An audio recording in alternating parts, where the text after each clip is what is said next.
BPOM berhasil mengungkap pabrik jamu ilegal mengandung bahan kimia obat di Kabupaten Klaten dan Kabupaten Kudus. Tanggul Sungai Tuntang kembali longsor, puluhan rumah warga terancam banjir. Gemplo sapi berbobot 1,2 ton dari Kabupaten Sragen dipesan Presiden Prabowo untuk kurban.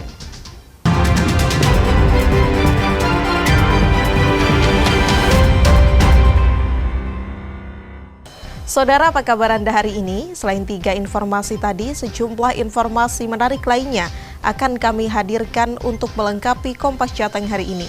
Selama 30 menit ke depan, Kompas Jateng menyajikan informasi independen dan terpercaya seputar Semarang, Jawa Tengah, dan Yogyakarta. Bersama saya, Gisy Lutfia.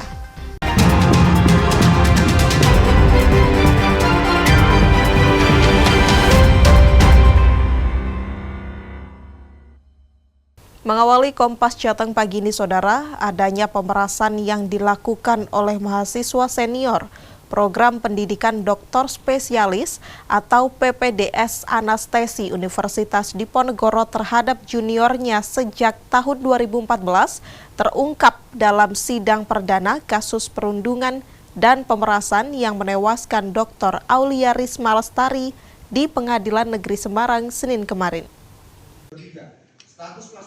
Dalam pembacaan dakwaan yang dilakukan oleh Jaksa Penuntut Umum dari Kejaksaan Tinggi Jawa Tengah dan Kejari Semarang, dua terdakwa yakni Ketua Prodi Anestesi Undip Dr. Taufik Eko Nugroho dan Bagian Keuangan Sri Maryani secara jelas telah menyetujui adanya pemerasan yang dilakukan oleh mahasiswa senior PPDS Anestesi terhadap juniornya sejak tahun 2014 pada saat dua terdakwa menjabat di Fakultas Kedokteran Undip.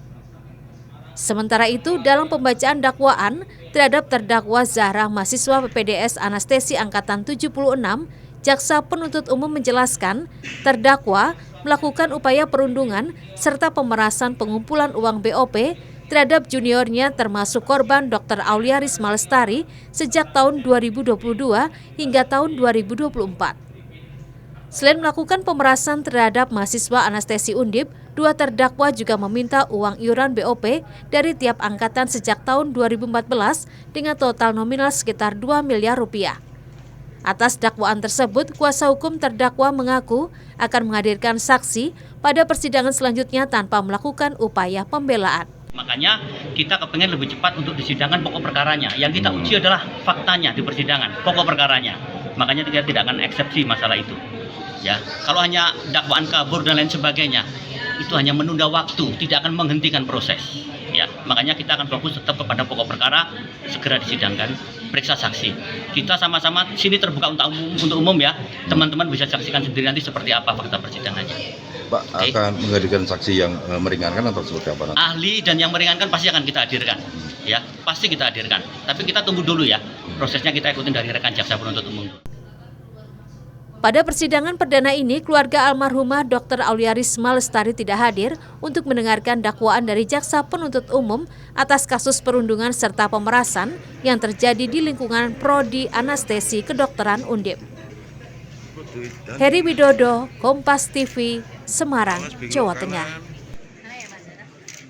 Sementara itu, sidang lanjutan kasus penembakan siswa SMK Negeri 4 Kota Semarang Senin siang kembali digelar di Pengadilan Negeri Semarang dengan agenda keterangan saksi dari pihak kepolisian. Dari hasil sidang tersebut, kuasa hukum terdakwa meminta adanya tambahan saksi baru, sementara kuasa hukum korban menilai tambahan saksi hanya akan mengaburkan peristiwa penembakan. Sidang dengan agenda keterangan saksi dari pihak kepolisian atas kasus penembakan yang dilakukan Aibda Robik, anggota Sat Narkoba Polrestabes Semarang, kembali digelar di Pengadilan Negeri Semarang. Dalam agenda keterangan saksi yang dihadiri oleh anggota polisi, bagian logistik Polrestabes Semarang, serta anggota Provos Polda Jawa Tengah, hakim meminta keterangan seputar izin penggunaan senjata api yang dipakai terdakwa untuk menembak almarhum Gama hingga meninggal dunia. Karena belum cukup unsur dalam peradilan tersebut, kuasa hukum terdakwa meminta penambahan saksi baru dalam agenda sidang berikutnya. Adanya penambahan saksi baru tersebut, kuasa hukum keluarga korban menilai terdakwa dinilai hendak mengaburkan peristiwa penembakan yang menewaskan 1 orang pelajar serta melukai 2 orang pelajar lainnya. Selain itu, dalam sidang yang menghadirkan saksi anak, terdakwa sempat mengancam salah satu saksi usai mengikuti persidangan. Ya, kalau minta saksi tambahan yang direncanakan di luar yang direncanakan oleh jaksa, menurut saya itu mengada-ada. Ini kan hanya untuk mengaburkan bahwa seolah-olah telah terjadi tawuran. Jadi seolah-olah itu mengkonstruksikan bahwa telah terjadi tawuran. Padahal substansi yang lebih substansial adalah adanya penembakan yang menyebabkan 3 anak di bawah umur tertembak, 1 meninggal dunia. Substansinya kan gitu. Penembakannya bagaimana, dengan jarak berapa meter, 1,4 itu saja. Mestinya itu, dia kan hanya untuk mengaburkan seolah-olah dia sedang menjalankan tugas untuk mengamankan keamanan dan ketertiban, itu saja. Adanya penambahan saksi yang diajukan oleh kuasa hukum terdakwa dinilai akan bisa menerangkan peristiwa sebelum terjadinya penembakan. Pasalnya, sebelum terjadi penembakan, ada korban luka akibat terkena senjata tajam dari kelompok korban penembakan.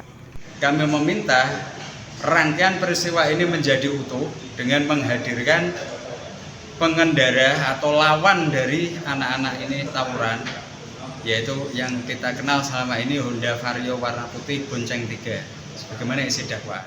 Sidang kasus penembakan yang menewaskan seorang pelajar di Kota Semarang ini akan kembali dilanjutkan dengan keterangan saksi dari pihak kepolisian serta tambahan saksi baru yang terlibat tawuran sebelum terjadinya penembakan.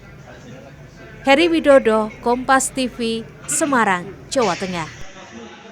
Yang juga menjadi sorotan pagi ini, Saudara, Balai Besar Pengawasan Obat dan Makanan atau BPOM Semarang berhasil mengungkap pabrik jamu ilegal yang memproduksi jamu tradisional namun mengandung bahan kimia obat di 2 lokasi, yaitu Kabupaten Klaten dan Kabupaten Kudus. Dari pengungkapan tersebut, BPOM mengamankan 2 tersangka. Ratusan ribu barang bukti berhasil disita BPOM dari tersangka berinisial AT di Kabupaten Klaten dan MM di Kabupaten Kudus. Namun untuk tersangka berinisial MM tidak dilakukan penahanan dengan dalih kemanusiaan. Deputi 4 Badan Pengawas Obat dan Makanan, Brigjen Tubagus Ade Hidayat mengatakan, pabrik jamu ilegal yaitu memproduksi jamu tradisional namun mengandung bahan kimia obat yang berada di tengah rumah penduduk untuk mengelabui polisi. Dalam produksinya dilakukan dengan cara rapi dan cukup profesional. Ini disinyalir merupakan sebuah upaya penyamaran produk, penyamaran perbuatan industri obat dan jamu tradisional yang mengandung bahan kimia obat secara terselubung dengan cara dilakukan di perumahan-perumahan masyarakat. Walaupun kapasitasnya, alat yang digunakannya dan bahannya itu dalam jumlah yang cukup besar dan distribusinya juga sudah tidak hanya di Jawa Tengah tetapi juga sampai Sumatera dan Kalimantan. Belum ya?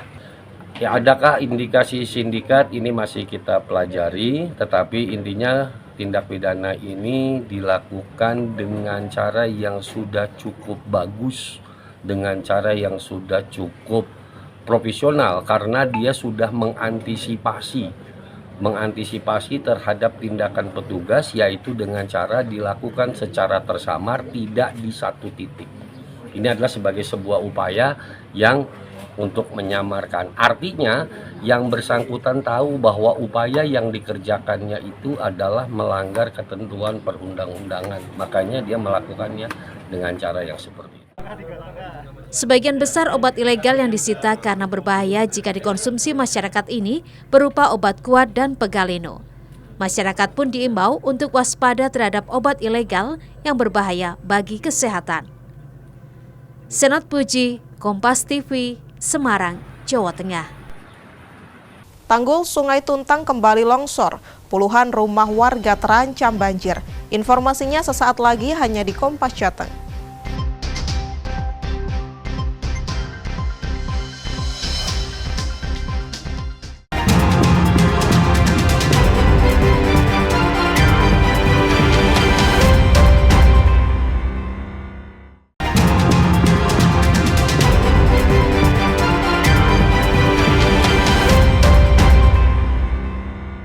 Masih di Kompas Jateng bersama saya Gesi Lutfiah. Peluapnya air sungai berulang kali membuat tanggul Sungai Tuntang di Kabupaten Grobogan, Jawa Tengah longsor sepanjang 100 meter. Beton penahan tanggul ambruk dan juga patah. Akibatnya puluhan rumah warga terancam banjir. Beton tanggul Sungai Tuntang yang berada di Desa Ngroto, Kecamatan Gubuk, Kabupaten Grobogan jebol. Hantaman arus luapan air Sungai Tuntang berulang kali menyebabkan tanggul sungai longsor sepanjang 100 meter dengan kedalaman 5 meter.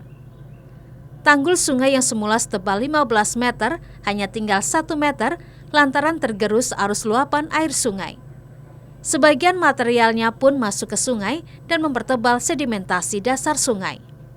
Sebelumnya, kondisi tanggul sempat mengalami longsor pertama kali pada bulan April lalu, namun longsor semakin parah akibat air Sungai Tuntang beberapa kali meluap akibat cuaca ekstrim.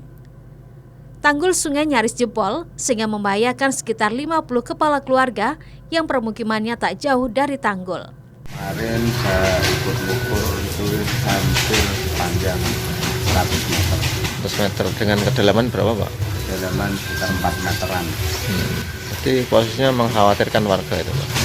Ya untuk kalau pas curah hujan banyak di selatan itu ya mengkhawatirkan warga sekali karena kan tadinya airnya naik pasti kan kita jaga sampai surut jadi kita tinggal.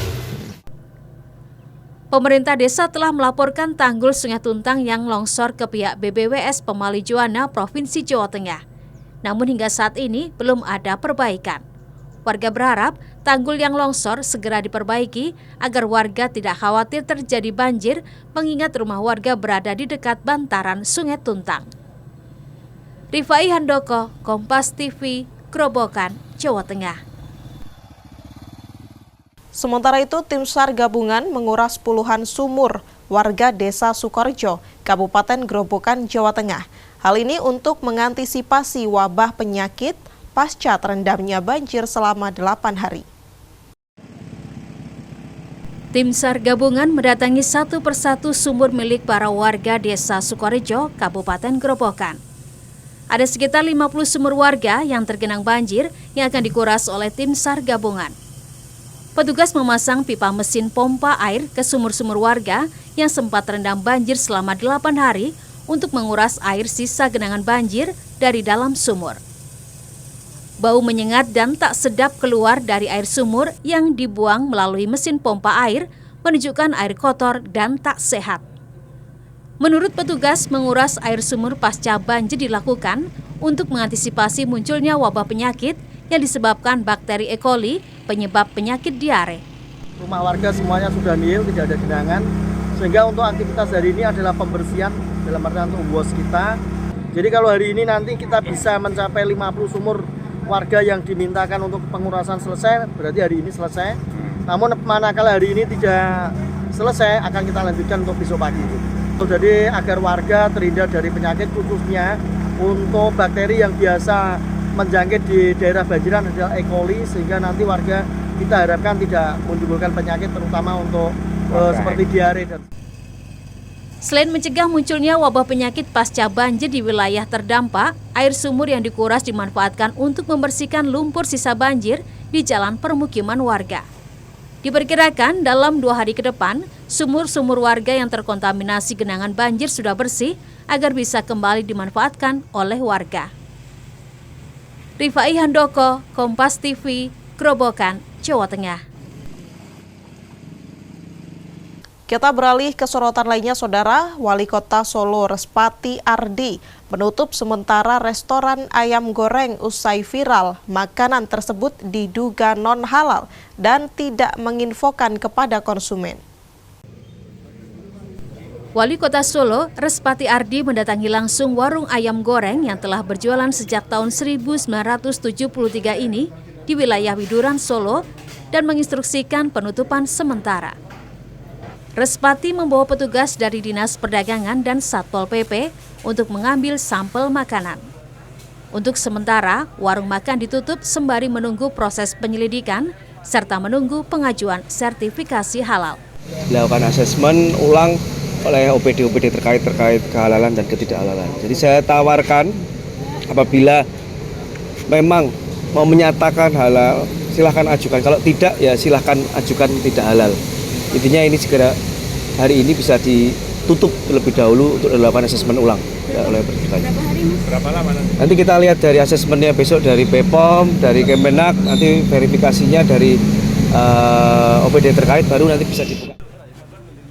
Salah satu karyawan menyatakan selama ini pelanggan yang datang ke warung ayam goreng mayoritas adalah non-muslim. Dari Surabaya ada, Jakarta, luar kota, luar pulau. Banyak.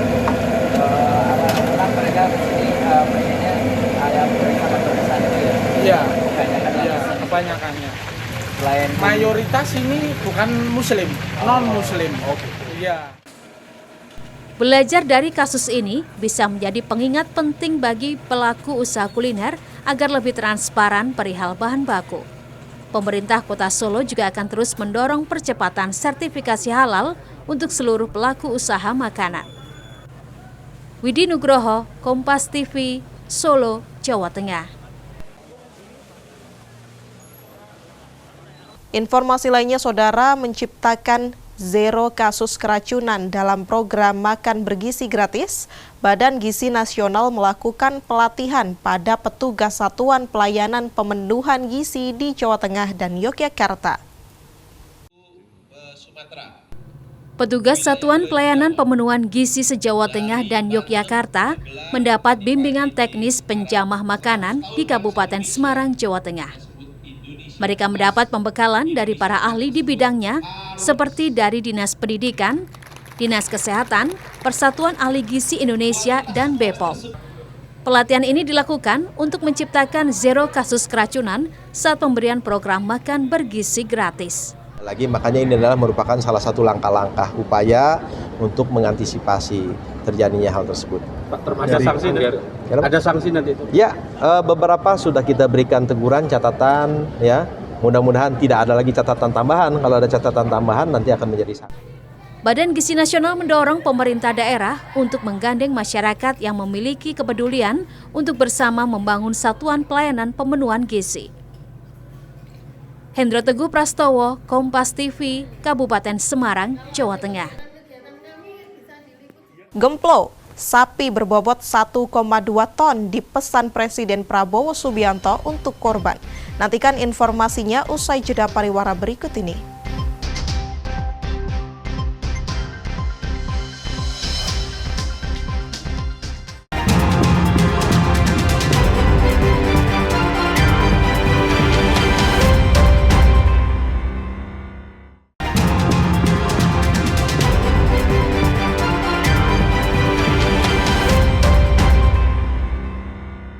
Terima kasih Anda masih di Kompas Jateng bersama saya, Gesi Lutfia.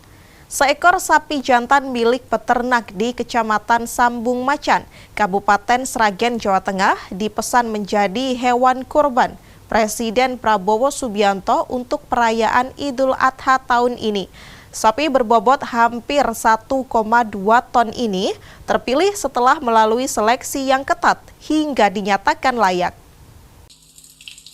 Suraji, seorang peternak sapi asal Dukuh Bangoan, Desa Toyogo, Kecamatan Sambung Macan, Kabupaten Sragen, Jawa Tengah bersyukur karena tahun 2025 ini adalah kali pertama Presiden Prabowo Subianto memesan hewan kurban miliknya.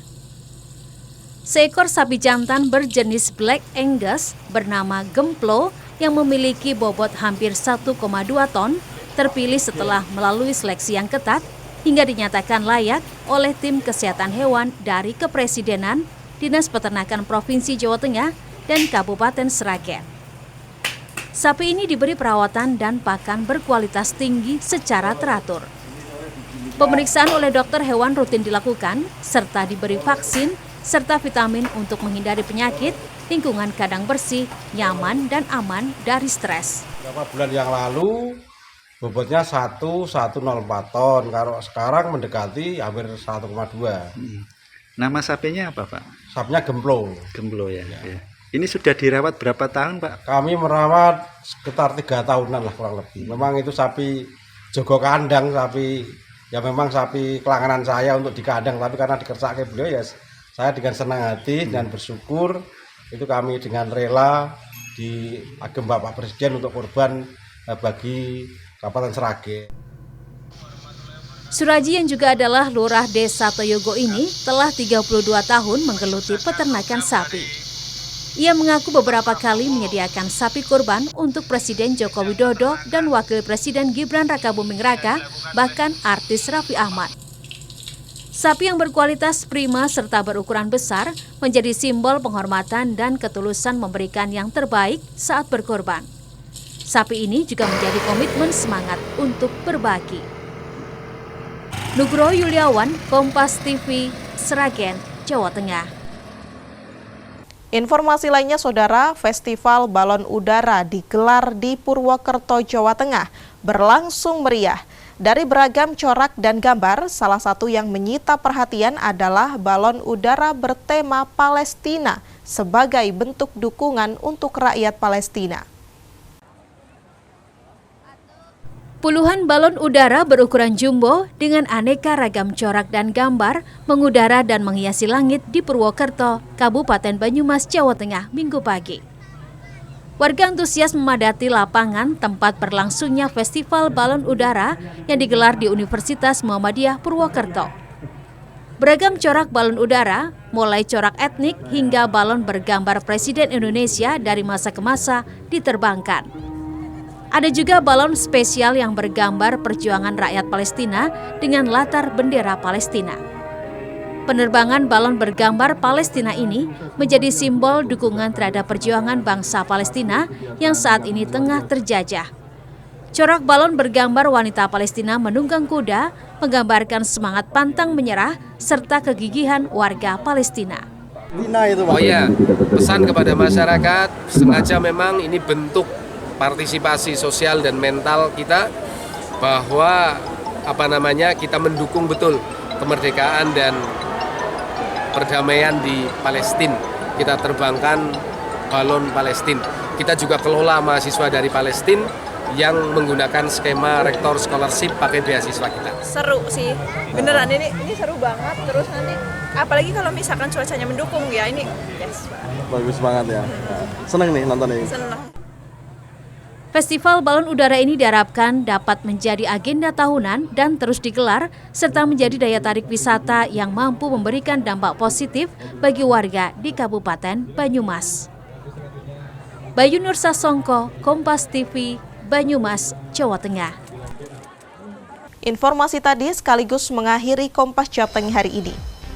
Saya Yesi Lutfia, mewakili kerabat kerja yang bertugas, mengucapkan terima kasih atas perhatian Anda.